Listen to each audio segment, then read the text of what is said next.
Bienvenidos a otro capítulo de Hablando con Propiedad Intelectual, en el que ahora tendremos un invitado de lujo para platicar de un tema que creo que es bastante interesante y que genera mucha polémica. Así que bienvenido a Sergio.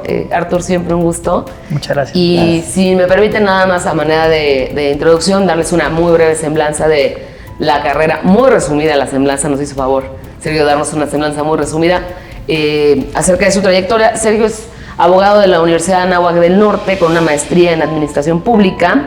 Cuenta con más de 16 años de experiencia en la práctica profesional, habiendo colaborado en Banco Nacional de México en el área de banca de consumo y comercialización. En 2008 trabajó en el despacho Chévez Ruiz Samarripa para ejercer derecho administrativo y posteriormente ya entró a las aguas de la propiedad intelectual al colaborar en el despacho Mugenburg, Orches, Peñalosa y Sepúlveda, y posteriormente formar parte del equipo de propiedad intelectual de Baker & McKenzie, en donde ejerció 7 años la práctica de propiedad intelectual, derechos de autor y entretenimiento, para posteriormente coliderear la práctica global de propiedad intelectual y derechos de autor en Grupo Carso para América Móvil, y siendo actualmente director general de EMAC SACEM, que ahorita vamos a platicar de qué son estas siglas para quien no las conozca, que es, a rasgos generales, la única entidad en México autorizada para emitir licencias para el uso y explotación de música en medios digitales. Así que, Sergio, muchas gracias por aceptar la invitación, particularmente de Arturo, y pues bienvenido a tu casa. No, al contrario, un placer, gracias por el tiempo, gracias por la invitación, Arturo, Marce. Y pues sí, creo que es muy interesante el tema de la música, y pues una charla entre amigos para ver cómo funciona y que pues la gente pueda entender un poquito de pues, Spotify, Netflix, Amazon, todo esto, cómo funciona detrás de todo esto. Perfecto. Sí, precisamente, bueno, hemos tenido otros programas sobre derechos de autor, ¿no? Tuvimos un programa introductorio sobre derechos de autor, hablamos de derechos conexos, tuvimos también un invitado que nos habló sobre derechos conexos particularmente, y ahora siempre surge esta pregunta, ¿no? De si tengo una banda, si tengo un grupo musical, qué derechos tengo, cómo los puedo proteger, temas de regalías, etcétera, ¿no? Sí, y perdón, nada más si me permiten retomar un poco la conversación que tuvimos en esos dos programas, para enfatizar en los derechos que genera a favor del autor una obra artística, que pueden ser derechos morales, derechos patrimoniales. Hemos platicado cómo los derechos morales son intransferibles, pertenecen solo sí al autor, se pueden equiparar un poco a la paternidad sobre la obra, y que dan pie a que el autor pueda o no autorizar que se utilice, se difunga, se publique o no la obra. Y por otro lado tenemos el derecho patrimonial, que atiende un aspecto más bien económico en cuanto a el derecho que tiene el autor a percibir un beneficio económico por la explotación de su obra, ¿no? Y creo que es ahí donde EMAC SACEM cobra un papel relevante, y con ese medio de introducción muy breve, pues entrar así a las inquietudes que puede tener la audiencia, ¿no? Claro, ¿y por qué no iniciamos precisamente preguntando qué es una sociedad de gestión colectiva? Bueno, la sociedad de gestión colectiva es una entidad privada, no es pública, sin fines de lucro, cuyo principal objetivo es representar, en este caso la SACEM, a las sociedades y a los autores y los compositores. Son muy resumidas las actividades que hacemos. Representamos, negociamos las licencias para el uso y explotación de sus obras, recaudamos las regalías y las repartimos. Entonces, pues ¿qué hace una sociedad de gestión colectiva? Representa a sus miembros y pues les ayuda a cobrar y administrar su catálogo. Si me permites un punto, creo que es importante para que la audiencia lo tenga en mente, es una sociedad de naturaleza privada, no es una entidad gubernamental, para que sepan que cuando se acerca a alguien esta sociedad de gestión colectiva o cualquier otra, porque hay otras más dependiendo de los representantes que tenga, de los representados que tenga. Se trata de una entidad privada, no es un tema gubernamental, y que ustedes representan a los titulares de derechos de autor o bien derechos conexos, según se trate de la sociedad de gestión colectiva, ¿no? Sí, es correcto. Es importante mencionar que para funcionar como una sociedad de gestión colectiva se necesita un permiso de la autoridad. El INDAUTOR te da esta autorización. Sin esta autorización, pues evidentemente no puedes actuar como sociedad. Sí, claro, no podemos aquí Arturo y yo asociarnos para hacer una sociedad de gestión colectiva, ¿no? Por la libre, ¿no? Claro, y esa es una de las preguntas que generalmente me hacen. A ver, es una entidad privada, entonces cualquier persona literalmente puede asociarse y actuar como sociedad de gestión colectiva. No, necesitas una autorización. La ley te establece varios requisitos que se necesitan cumplir y pues sí, necesitas presentar la documentación y pues el INDAUTOR te autorizará o no poder actuar como sociedad. ¿Y hay una vigencia sobre esta autorización o es permanente? No, digo, hay una vigencia respecto de como cualquier sociedad, pero pues la autorización no tiene una vigencia. Ok. Y hace rato nos mencionabas el concepto de sociedad de gestión colectiva y mencionabas regalías.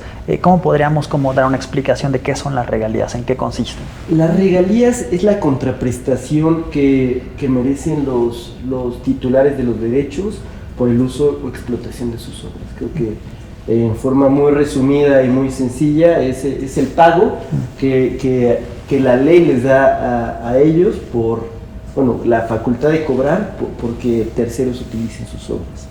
Y entonces, si me permites, las sociedades de gestión colectiva se convierten en un medio para que los autores, compositores y otros titulares de derechos conexos puedan recaudar esas regalías a las que tienen derecho en ciertos casos que luego platicaremos, pero también como un mecanismo que tenemos para asegurarnos de que estamos cumpliendo con ese requisito. Si yo estoy comunicando públicamente una obra por X o Y situación, la sociedad se convierte en un coadyuvante, ¿no? Para yo poder cumplir con esa obligación. Es correcto. De hecho, pues históricamente las sociedades de gestión colectiva, pues más o menos empezaron por ahí de 1700. Hay mucha historia alrededor de eso, pero los autores empezaron a dar cuenta en su momento, pues cuando utilizaban sus obras, no les pagaban, entonces se empezaron a unir. De hecho, la primera sociedad de gestión colectiva que se fundó en el mundo viene de Francia en 1850 para representaciones artísticas. Pues en ese entonces había mucha representación artística, empezaron a lucrar con derechos que no les correspondían y la unión hace la fuerza. Entonces, pues no es lo mismo, por ejemplo, equiparando hoy en día, si tú eres el titular de una obra y no estás afiliado a una sociedad de gestión colectiva, pues es muy complicado si están haciendo comunicación pública de tu obra, pues en los restaurantes, todos los restaurantes de la Ciudad de México, pues ir tocando así de, oye, ¿sabes qué? Pues estás utilizando mi obra, págame. Entonces, pues sí, las sociedades de gestión colectiva facilitan pues esta representación, este cobro de regalías para los autores y pues tiene un alcance a nivel nacional. O sea, por ejemplo, la SACEM tiene un delegado por cada estado, entonces pues hay un equipo que abarca literalmente todo el país. Ya, ahora en el caso tuyo particular, estás en la EMAC SACEM. Si pudiéramos elaborar un poco en qué es lo que ustedes específicamente atienden en comparación a lo que hace SACEM, tal cual. Sí, la EMAC SACEM es algo histórico que solo hay 2 países en Latinoamérica que tienen una relación similar. Aquí la EMAC SACEM es una unión entre la Sociedad de Autores y Compositores de México y los editores mexicanos de música. Los editores mexicanos de música están formados por todas las editoriales musicales, principalmente por Sony, Warner, Universal y Pierre. Entonces, la sociedad se une con la EMAC para que sea más fácil obtener una licencia para el uso y explotación de música en medios digitales. En vez de tener que ir primero a la SACEM y después con los editores, o viceversa, pues aquí es una sola entidad donde te licencia todos los derechos que necesitas para poder usar y explotar música en cualquier medio digital. Ok, ya hace rato hablaba sobre comunicación pública como tal, ¿no? ¿Reproducción es otro tipo de conducta que también ustedes podrían cobrar regalías sobre eso o solamente es comunicación pública? Sí, no, precisamente la unión entre la EMAC y la SACEM hace que ambos derechos estén cubiertos. Entonces, pues es más fácil para los usuarios, en vez de tener que ir con uno y después con el otro, pues llega con nosotros y otorgamos ambos derechos. Quizá en beneficio de la audiencia pudiéramos explicar un poquito cuál es la diferencia o la naturaleza de comunicación pública y reproducción. Claro. ¿No? Sí, la comunicación pública es que cualquier persona pueda acceder a una obra sin los medios, sin ejemplares físicos. Por ejemplo, tú vas entrando a una tienda, a un restaurante y hay música, pues están haciendo una comunicación pública de la música, de la obra, no a través de un medio tradicional, de un CD, de un ejemplar. El derecho de reproducción es el derecho que te da la posibilidad de hacer ejemplares. Y en medios digitales, descargas. iTunes, por ejemplo, cuando inició en su momento, me parece ser que iTunes inició actividades en México en 2012. Entonces, pues ahí es cuando empieza todo este tema de streaming musical y como funcionaba iTunes, pues tú descargabas. Sí, entonces, en el iPod. En el iPod, hace pues ya más de 10 años. Más de 10 años. Entonces ese es el derecho que te da de la copia. Ok, perfecto. Que es un poco lo que pasa en Spotify cuando tú haces tus listas. Correcto. Que viene otro concepto, ¿no? Que mencionas streaming. Entonces, ¿cuál sería el concepto de streaming también, no? Pues sí, el concepto de streaming es utilizar una obra a través de internet, okay. O sea, de cualquier dispositivo conectado a internet. Si tú, por ejemplo, tienes un iPad y le das play, pues eso es un streaming. Si sacas tu celular y le das play, pues es un streaming a través de las pantallas, pues ahora inteligentes que puedes tener todo. Entonces sí, streaming es pues la transmisión de la obra en medios digitales. ¿Y si la descargo? También podría ser considerado como un streaming cuando la vas a tener descargada, pero le pones play y en el momento en el que le pones play, pues es como streaming. Ok, ahora quizá antes de entrar a cuestiones ya más prácticas, ¿no? Me gustaría entender, yo soy un autor, ¿no? Ya te cuenta que yo escribí una canción y ya la presenté a depósito en Indautor, ¿no? Veo el programa, ya entendí que si no es obligatorio registrar, si es recomendable depositar, ya hice mi depósito en Indautor, tengo mi certificado muy bonito que dice que yo soy el autor. Presunción de autoría, ¿no? Presunción de autoría. Y como bien dices, tampoco voy a andar yo tocando de puerta en puerta a ir a cobrar mis regalías. Bueno, a cobrar mis regalías y ver si están reproduciendo o no la obra, etcétera. Claro. ¿Qué tengo que hacer yo como autor, Juan de a pie, para pertenecer o ser miembro de... Afilias, ¿no? Ajá, ¿cómo me afilio o cómo concretamos el que tú me representes? La verdad es que es un procedimiento sumamente sencillo. La sociedad sí te pide que lleves pues una copia de las obras que tienes registradas en Indautor. Si bien es cierto, como lo mencionan, el registro no es obligatorio, pero sumamente recomendable, y para poder representarte como debe de ser y poder ejercer los derechos, pues sí se pide.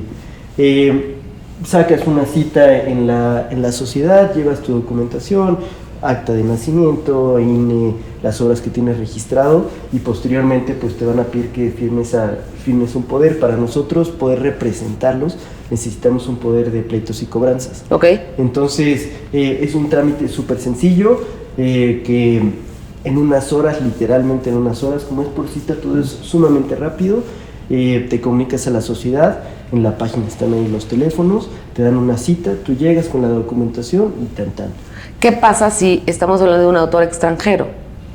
Sí, o sea, si es un autor extranjero que radica en México, pues es el mismo proceso. No podemos, es el mismo proceso.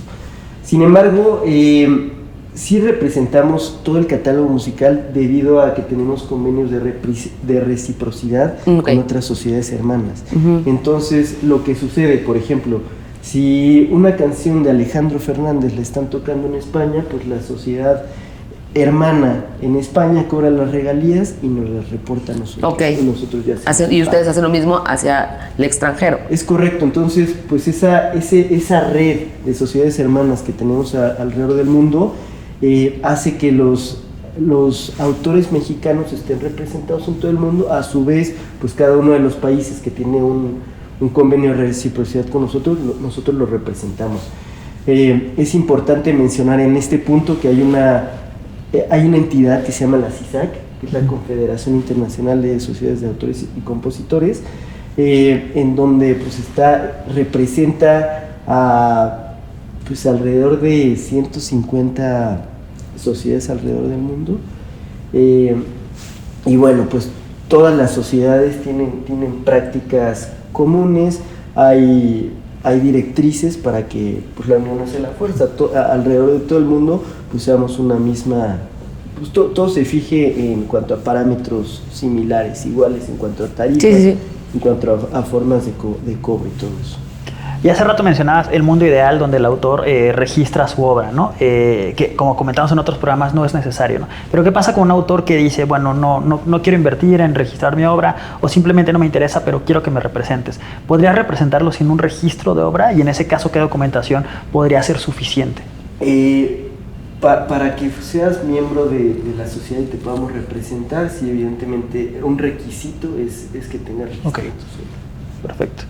Sí, por el tema que platicábamos de que si bien es cierto no constituye el derecho, sí genera, ¿no? sí tiene efectos declarativos, pero además genera una presunción de titularidad, ¿no? ¿Algún otro concepto que crean ustedes que debamos de abordar, o sea, teórico, académico, para después entrar de lleno a la cuestión práctica? Estaba pensando, por ejemplo, en las tarifas, ¿no? Mencionabas ahorita, hablamos sobre tipos de regalías, ¿no? Pero tienen un tarifario. ¿Y las regalías cómo se calculan? O sea, sí, creo que será la principal pregunta. ¿Cómo calculas regalías? Sí, la verdad es que es una pregunta que me hace mucho. Las regalías se calculan en base al uso que se haga de la música, es decir, hay un lucro indirecto y un lucro indirecto. El lucro directo es, por ejemplo, pues tú vas a un concierto de música, pagas un boleto, pues estás lucrando directamente con la música. Un lucro indirecto podría ser, pues te vas a desayunar al Sanborns y pues hay música de ambientación. El lucro indirecto es una ventaja adicional para el establecimiento, si bien es cierto no es indispensable para su actividad, pero pues sí es un extra. Entonces, no es lo mismo cobrarle a un establecimiento como un bar o una discoteca que pues están lucrando con la música de manera directa. Que es parte del negocio en realidad. Es parte del negocio. Sin la música eso no sería negocio. Si tú, un Sanborns, pues tendría negocio aún sin la música. Tú a lo mejor se quieren ir a tomar un café y pues no necesitas música de fondo, pero por ejemplo un bar, un antro, pues yo creo que muy pocas personas van a pagar una botella de, no sé, 1,000, 3,000 pesos por estar sentados ahí sin música. Entonces la música cuando es una parte esencial, de ahí deriva pues es más caro. Por ejemplo, también en medios digitales no es lo mismo pues Netflix, que la música es accesoria, o sea, está dentro de la película, es accesoria, a que hay una plataforma de karaoke. Entonces se calculan en base al uso de la música, y también pues estas tarifas son negociadas con las cámaras de comercio de cada industria, con los restaurantes, con los bares, con los antros. Entonces así es como se calculan y así es como se negocian, y son las que están publicadas en la página. Me gusta que usaste el concepto parte esencial, ¿no? Porque entonces podría ser sujeto a interpretación. Mencionabas que un café, por ejemplo, un restaurante, no sería un lucro indirecto el tema de la música. Pero ¿qué tal que yo decido ir a ese restaurante porque me gusta la música, ¿no? O porque la temática es, no sé, un tema oriental, un tema de yoga para tomar un café, y la música pueden ser mantras. Exactamente, mantras, ¿no? Se vuelve una parte esencial y entonces ya hay un lucro directo, aun cuando sea un café. Sí, mira, dentro de la página tú vas a encontrar una serie de combinaciones que van llevando a cuando se considera un lucro directo o un lucro indirecto. Por ejemplo, pues un Sanborns, si te vas a tomar un café, no es lo mismo que un restaurante donde pues a lo mejor hay una banda y están tocando. Entonces, sí es dependiendo al caso específico, al uso específico, y hay una directriz en la página que es pública, cualquier persona pudiera saber si está haciendo un lucro indirecto o un lucro directo, y hay una serie de características que se deben de reunir para los diferentes tipos de uso. Sí, o sea, casi de, a ver, ¿usted se dedica a esto, sí o no? Si es sí, entonces Sí, vas como en un árbol de Word, ¿no? Así de vas caminando. Estás haciendo un checklist y eso te va a decir si el tipo de uso que estás haciendo. Y este tema del lucro indirecto ha sido muy debatido, ¿no? Respecto a cuando la comunicación de una obra, aunque no sea la esencia del negocio o del servicio que estás prestando, sí puede dar pie a afectar, como decíamos el otro día, la decisión de compra o la decisión de hacer una compra en un establecimiento o en otro, o ir a un supermercado o a otro, porque la música, hablando en el caso particular de ustedes, sí genera otra experiencia. Totalmente. Hoy por hoy hay empresas que se dedican precisamente a formular esa nota musical que a ti como consumidor te va a llevar a consumir más. Exacto, Entonces, hay estudios neurológicos que indican que dependiendo de los colores que percibes o los sonidos que escuchas, puedes incidir en la velocidad, el monto, la cantidad o la frecuencia de la compra. Totalmente, entonces, sin duda, pues si tú entras a un lugar que a lo mejor contrató los servicios de estas empresas, el lucro indirecto pues es fundamental, porque la tonada, la música y todo lo que está fue precisamente diseñado para tú como consumidor pues consumas más pues, puede ser ropa, puede ser comida, dependiendo del lugar, pero sí. Justo estábamos comentando, salió una sentencia de un tribunal de la Unión Europea, decíamos hace rato, en donde determinó que la comunicación que la transmisión o reproducción de música en un avión o en un tren constituyen comunicación de obra y por lo tanto está sujeto también al pago de regalías, siendo un lucro indirecto, porque el propósito de la aerolínea no es poner música, o su negocio no es poner música, sino transportar pasajeros o carga, en su caso, pero sí la música le genera un valor añadido, ¿no? Sin duda. Yo creo que luego las personas se preguntan, a ver, pero pues no están lucrando, simplemente le están poniendo ahí como música de ambientación. Sin embargo, lo que se debe entender es que atrás de esa melodía, de esa canción que está sonando, hay un autor que tomó tiempo para componerla, hay un compositor que le puso la música, y nosotros velamos por el derecho humano que ellos tienen de recibir de eso viven. Entonces, creo que luego las personas no ven esa parte muy sensible, que pues la comunicación pública de esas obras es lo que les da de comer a los autores y los compositores. Entonces, pues creo que es un punto esencial entender que pues es su trabajo y pues la ley les da derecho a cobrar por el trabajo que hacen. Entonces, pues sí, la ambientación se debe de cobrar, porque pues ellos no pueden andar componiendo la música que se escucha en ambientación y no ganar de esto, pues de eso comen. Y esta sentencia de la Unión Europea me trae una pregunta sobre territorialidad. O sea, si estás volando, entiendo que hay sociedades hermanas, ¿no? Pero ¿quién cobraría? ¿La sociedad mexicana? ¿Un vuelo México-España, por ejemplo? ¿O de dónde a dónde? Ajá, o ¿cómo funcionaría eso? ¿O la sociedad española? Bueno, pues aquí yo creo que no me ha tocado ver un caso similar, pero yo supongo que en base a las reglas de derecho internacional, donde te dicen, pues hay ciertas reglas que si estás en... Aguas nacionales, aguas internacionales. Yo creo que hay, a partir de esas reglas ya establecidas, pues aplicarían igual para temas de... Ahora, esta sentencia se refiere específicamente a la música ambiental, porque yo quiero pensar que el tema, por ejemplo, del centro de entretenimiento que tienes en vuelos largos, ¿no? Que ves que, digo, yo cuando era chica ponían una televisión en el pasillo del avión y pues todos veíamos lo que al piloto se le había ocurrido llevar, y literal ponían un VHS, ¿no? Sí. Pero bueno, ya hoy por hoy en viajes transatlánticos, pensemos, tiene cada quien su centro de entretenimiento y escoges qué quieres ver de películas, series, música también. Música, juegos, incluso. Juegos, deportes. Ahí me queda muy claro que sí le genera un valor agregado y es propósito de la aerolínea atraer a sus clientes por el centro de entretenimiento, porque es algo de lo que venden en su página.